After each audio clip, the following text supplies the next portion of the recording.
दोस्तों, Donald Trump ने presidential election जीतने के बाद सीधा पनामा को धमकी दी है कि अगर पनामा कैनाल पर जा रही अमेरिकन शिप्स पर ड्यूटी कम नहीं की गई तो वो जबरदस्ती पनामा कैनाल को हथिया लेंगे। इसके जवाब में पनामा के प्रेसिडेंट ने कहा कि पनामा कैनाल का हर एक छोटा छोटा हिस्सा उनके कब्जे में है, तो वो जो चाहे पनामा कैनाल के साथ कर सकते हैं, क्योंकि भले ही उसे अमेरिकन ने बनाया हो, लेकिन अभी पनामा कैनाल को ऑपरेट कराने का सारा राइट उन्हीं के पास है। अब इस छोटी सी डिबेट ने बहुत सारे बड़े बड़े मुद्दे खड़े कर दिए। पहला, कि आखिर अमेरिकन के लिए ये पनामा कैनाल इतना ज्यादा इम्पोर्टेंट क्यों है।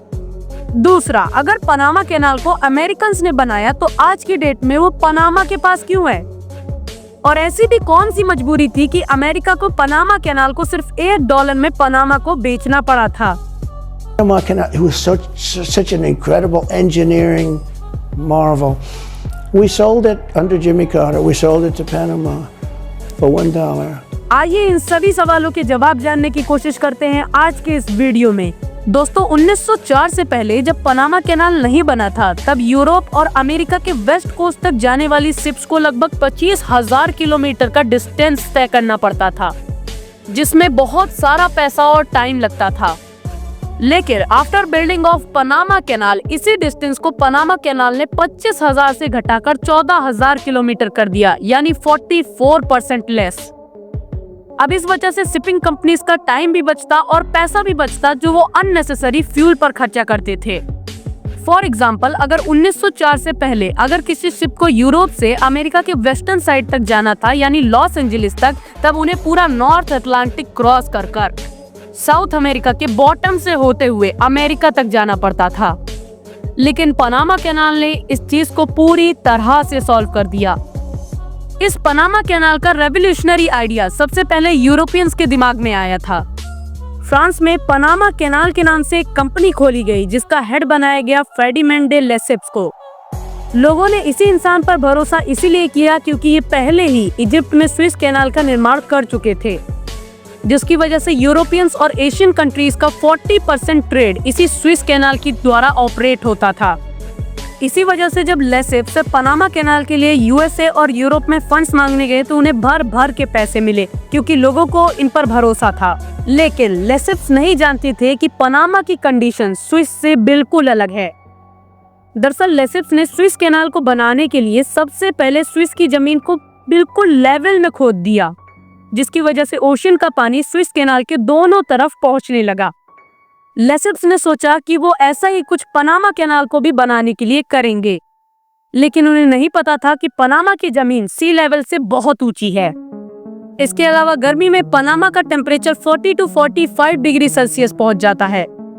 इन सब के बावजूद लेसेप्स ने ये जिद करी कि वो स्विस कैनाल की तरह यहाँ की भी कंडीशंस बना सकते हैं। वर्कर्स हायर किए गए, मशीन्स को लाया गया, लेकिन जैसे ही पनामा में बारिश का मौसम आया, वर्कर्स को काम करने में बहुत दिक्कतें आने लगी। येलो फीवर, मलेरिया जैसी बीमारी बहुत तेजी से फैलने लगी। इसके अलावा पानी की वजह से मशीनों में जंग लगने लगी। लेकिन फ्रांस में चीजों को नॉर्मल दिखाने की कोशिश की गई ताकि उन्हें नए लेबर्स मिल सके। कुछ दिनों तक ये सिलसिला ऐसे ही चला, लेकिन फिर लोगों को ये समझ में आ चुका था कि स्विस कैनाल की तरह पनामा कैनाल का निर्माण नहीं किया जा सकता। लेकिन तब भी लेसेप्स अपनी जिद पर ही अड़े रहे और प्रोजेक्ट को चालू रखा। कुछ टाइम बाद वही हुआ जिसका लेसेप्स को डर था। इन्वेस्टमेंट खत्म हो गई, वर्कर्स मिलना बंद हो गए, क्योंकि डेथ रेट 200 पर मंथ तक जा पहुंचा था, जिसकी वजह से पनामा कैनाल कंपनी बैंकरप्ट हो गई। इस कंपनी ने लगभग $287 मिलियन खर्च करे और 22,000 लेबरों की मौत हो गई। लेकिन फिर भी पनामा कैनाल नहीं बन पाया, जिसकी वजह से मई 1889 में ये प्रोजेक्ट रोक दिया गया। लेसेप्स पर फ्रॉड के इल्जाम लगे, जिसकी वजह से उनके बेटे और लेसेप्स को जेल जाने का भी ऑर्डर दे दिया गया। लेकिन फिर लेसेप्स की उम्र का ख्याल कर उन्हें जेल में नहीं भेजा गया। लेकिन इसके बाद 1894 में एक दूसरी फ्रेंच कंपनी बनाई गई, जिसे ये प्रोजेक्ट हैंड ओवर कर दिया गया, जिसके डायरेक्टर बनाए गए फिलिप्स ब्राउन वेनिला। इन्होंने फिलिप्स को समझाया कि यहाँ पर सी लेवल कैनाल बनाना इम्पॉसिबल है, इसी वजह से यहाँ पर लॉक वाली कैनाल बनाना ज्यादा अच्छा होगा। फिलिप्स बात मान जाते हैं और फिर लॉक वाली कैनाल्स बनाने के लिए रेडी हो जाते हैं। प्लान ये था कि कैनाल के दोनों साइड पर लॉक लगाए जाएंगे, जिसकी मदद से शिप्स को ऊपर और नीचे किया जाएगा। कैनाल की स्टार्टिंग में लॉक्स की मदद से शिप्स को ऊपर किया जाएगा, जिसकी मदद से वो लेक के लेवल में आ जाएंगी, और फिर पनामा कैनाल की दूसरी साइड पर लॉक्स की मदद से उन्हीं शिप को नीचे उतारकर ओशियन लेवल पर छोड़ दिया जाएगा, जिसकी मदद से वो अपने आगे का सफर कर पाएंगे। जिसकी वजह से कंपनी फिर से फंड मांगने की कोशिश में जुट गई, लेकिन इस बार लोगों का ट्रस्ट फिलिप्स के ऊपर से उठ चुका था, जिसकी वजह से फंड्स की बहुत कमी हो रही थी और लग ऐसा रहा था कि अब दोबारा से इस प्रोजेक्ट को शुरू ही नहीं किया जा सकेगा। लेकिन फिर यहाँ पर एंट्री होती है यूएसए की। दरअसल 1902 से 1914 के बीच अमेरिका के प्रेसिडेंट और सेनेट के मेंबर्स के बीच में पनामा कैनाल पर इंटरेस्ट जगता है, क्योंकि वो जानते थे कि अगर इस रीजन को उन्होंने अपने कंट्रोल में ले लिया तो ये उनके लिए बहुत ज्यादा बेनिफिशियल साबित होगा। हालांकि फिलिप्स पहले से चाहते थे कि अमेरिका की एंट्री हो जाए इस प्रोजेक्ट में, जिसकी वजह से $110 मिलियन में वो इस प्रोजेक्ट को अमेरिका को बेचने की सोचते हैं। लेकिन फिर बाद में इस प्रोजेक्ट को $40 मिलियन में खरीद लिया जाता है यूएस के द्वारा। दरअसल स्पूनर एक्ट के तहत, जिसे पनामा कैनाल एक्ट के नाम से भी जाना जाता है, 28 जून 1902 को अमेरिका फ्रांस की उस कंपनी को खरीद लेती है जो पनामा कैनाल पर काम कर रही थी। इसके बाद यूएसए और रिपब्लिक ऑफ कोलंबिया के बीच में ट्रीटी साइन होती है।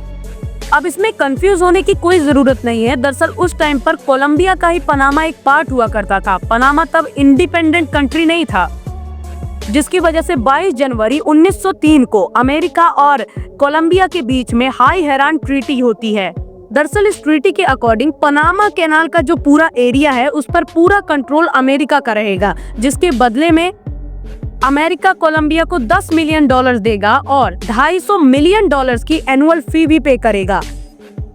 अब क्योंकि ये ट्रीटी अमेरिका के जॉन एम हे और कोलंबिया के थॉमस हेरॉन के बीच में हुई थी, इसीलिए इस ट्रीटी को हाई हेरान ट्रीटी कहा जाता है।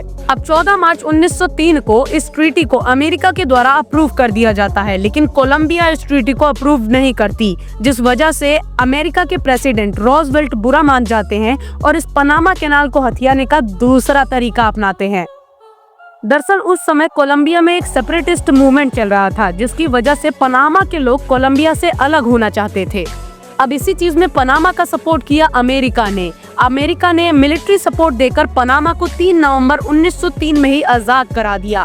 पनामा के आजाद होने के जस्ट 15 दिन बाद पनामा और अमेरिका के बीच में एक ट्रीटी साइन होती है, जिस ट्रीटी का नाम था हाई बुएनवेरिला ट्रीटी, जिसके अकॉर्डिंग पनामा कैनाल जोन पर पूरा कंट्रोल अमेरिका का हो जाता है, जिसकी वजह से फाइनली आखिर में 4 मई 1904 को पनामा कैनाल का कंस्ट्रक्शन शुरू होता है और अगले 10 साल में पनामा कैनाल बनकर तैयार हो जाता है। अगले कुछ टाइम तक पनामा कैनाल का पूरा कंट्रोल अमेरिका के पास ही रहता है और वो इसका इस्तेमाल भी करते हैं। लेकिन फिर इसके बाद पनामा में इसके लिए प्रोटेस्ट होने लगता है। वहाँ के लोग चाहते थे कि पनामा कैनाल को पनामा को सौंप दिया जाए, क्योंकि अमेरिका इससे ह्यूज प्रॉफिट गेन कर रहा है और उसके बदले उन्हें थोड़ा सा ही अमाउंट दिया जा रहा है, जिसकी वजह से अमेरिका भी 31 दिसंबर 1999 को उस टाइम के प्रेसिडेंट जिम्मी कार्टर ने एक ट्रीटी साइन कराई, जिसके अकॉर्डिंग अब पूरे राइट्स पनामा कैनाल के पनामा को ही सौंप दिए जा रहे हैं। लेकिन इस ट्रीटी को साइन कराने में भी एक कंडीशन रखी गई। पनामा कैनाल को अमेरिका पनामा को सौंप तो रहा है, लेकिन अगर उसे कभी भी ऐसा लगता है कि पनामा कैनाल पर दूसरा कोई देश अपना हक जमाना चाहता है, तो वो मिलिट्री पावर का इस्तेमाल कर पनामा कैनाल को दोबारा से हथिया सकते हैं। और अगर आप आज की करंट सिचुएशन देखें तो इसी चीज का जिक्र डोनाल्ड ट्रंप अपने बहुत से इंटरव्यूज में करते हैं।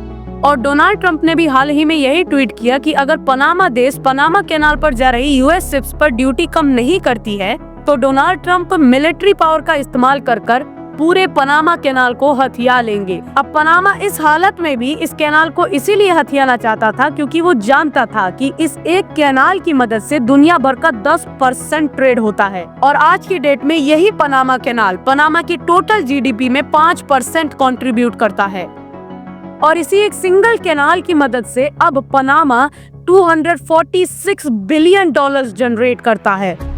लेकिन अब डोनाल्ड ट्रंप को लग रहा है कि चाइना इस कैनाल की तरफ अट्रैक्ट हो रहा है, जिसकी वजह से वो इस कैनाल को हथियाना चाहते हैं, क्योंकि उन्हें पता है कि अगर एक बार ये कैनाल उनके हाथ से निकल गया तो ये उनके लिए एक बहुत बड़ा घाटा साबित हो सकता है। अब पनामा कैनाल को हथियाने के लिए कौन कौन से स्टेप्स लेंगे डोनाल्ड ट्रंप अपनी प्रेसिडेंट की शपथ ग्रहण करने के बाद, ये तो टाइम ही बताएगा। लेकिन अगर आप पनामा कैनाल के बारे में और भी बहुत सी चीजें जानना चाहते हैं तो मैंने उस पर एक वीडियो पहले से ही बना रखी है, जिसकी लिंक नीचे डिस्क्रिप्शन में मिल जाएगी। आप उस पर क्लिक कर इस वीडियो को देख सकते हैं।